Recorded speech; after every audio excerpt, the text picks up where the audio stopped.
19. yüzyılda doğan bir Fransız kadının ortalama yaşam süresi 40-50 yıl civarındayken bir de bu hanımefendiye bakalım. 73 yaşında vefat eden eşinden sonra tam 55 yıl daha yaşaması onun için bir ödül müydü yoksa sınav mı? Videoda yorum sizin. Peki Jeanne Calment bu yaşa kadar nasıl geldi? İşte onun hayatı.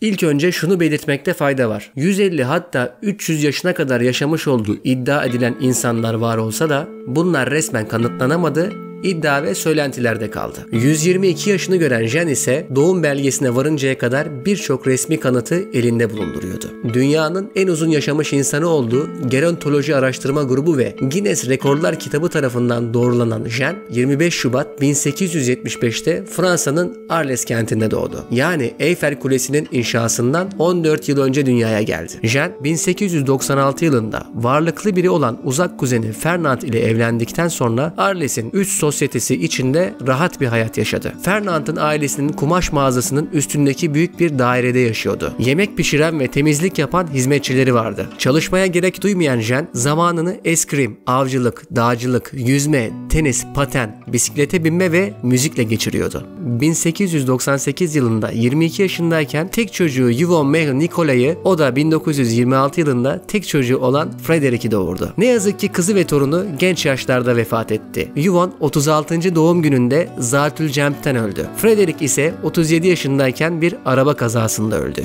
Geriye kalan mirasçısı olmayan 90 yaşındaki Jeanne 1965'te André François Reffe adlı bir avukatla ters ipotek imzaladı. O zamanlar 47 yaşında olan avukat dairenin mülkiyeti karşılığında zaten gayet uzun yaşamış olan hanımefendiye ayda 2500 frank ödemeyi ve ölene kadar da orada yaşamasına izin vermeyi taahhüt etmişti. Ne yazık ki kendisi tarihte kaydedilen en yaşlı insan olacak kişiyle bir anlaşma yaptığını bilmiyordu. Anlaşmayı yaptığında avukatın neredeyse 2 katı yaşında olan Jeanne inanılmaz bir şekilde ondan daha uzun yaşadı. Avukat 1995'te 77 yaşında vefat etti ve o zamana kadar Jeanne dairenin değerinin 2 katından fazla ödeme almıştı. Onun olağanüstü uzun ömrünün zeytinyağı açısından zengin bir beslenme ile doğrudan ilişkisi olduğu düşünülüyor.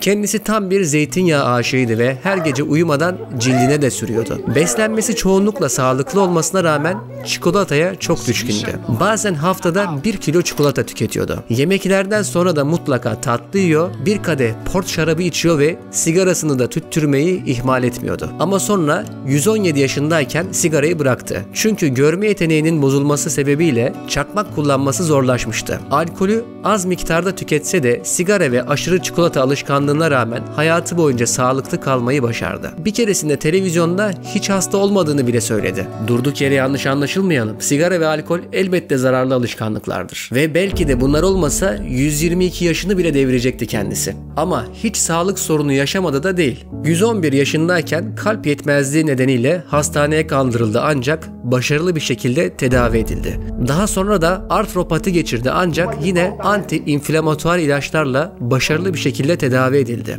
1988 yılında 112 yaşındayken dünyanın yaşayan en yaşlı insanı olarak tanındı ve 2 yıl sonra 114 yaşındayken Vincent van Gogh'un hayatını konu alan bir filmde yer aldı. Böylece dünyanın gelmiş geçmiş en yaşlı aktristi oldu. Jeanne, ünlü ressam Van Gogh'la genç bir delikanlıyken amcasının dükkanında çalışırken tanıştığını iddia etmişti. Ve daha sonra da onun günah kadar çirkin, kötü huylu ve içki kokan biri olduğunu ifade etmişti. Ancak kötü tavırları için onu affettiğini de eklemişti. Huzur evine taşındığı dönemde de yüksek derecede bağımsız hareket edebiliyordu. Her gün sabah 6:45'te uyanıp dua ettikten sonra koltuğunda esneme hareketleri yapıyordu. Bir bezle yardımsız yıkanabiliyordu. Kahve ve krakerden oluşan kahvaltısını yaptıktan sonra kendine meyve salatası yapıyordu. Günlük rutininin geri kalanıysa koltuğunda 2 saatlik bir şekerleme yapmaktan, bakım evindeki arkadaşlarıyla sohbet etmekten, akşam yemeğini yemekten ve saat 22'de yatağa girmeden önce müzik dinlemekten oluşuyordu. Pazar günleri ayine katılmayı da ihmal etmiyordu. 115. doğum gününden bir ay önce düşüp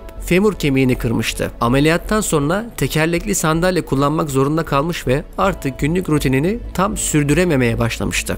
1995'te 120 yaşındayken zihinsel olarak keskinliğini hala koruyordu. Gazeteciler tarafından nasıl bir gelecek beklediği sorulduğundaysa cevabı şuydu: çok kısa bir gelecek. 122 yıl 164 günlükken 4 Ağustos 1997'de vefat etti. Kendisinin yaşını doğrulayan sosyal bilimcilerden birine göre duyuları neredeyse tamamen kör ve sağır olacak kadar gerilemiş olmasına rağmen ölümünden önceki aylarda sağlığı iyiydi. Jen neredeyse 30 yıldır tarihin en uzun yaşamış insanı rekorunu elinde tutuyor. 120 yaşına ulaşmış tek kişi olmaya da devam ediyor. Sevgili arkadaşlar, videoyu bu noktaya kadar izlediğiniz için, beğeni ve abonelikleriniz için şimdiden teşekkür ederim. Kanalıma davetlisiniz.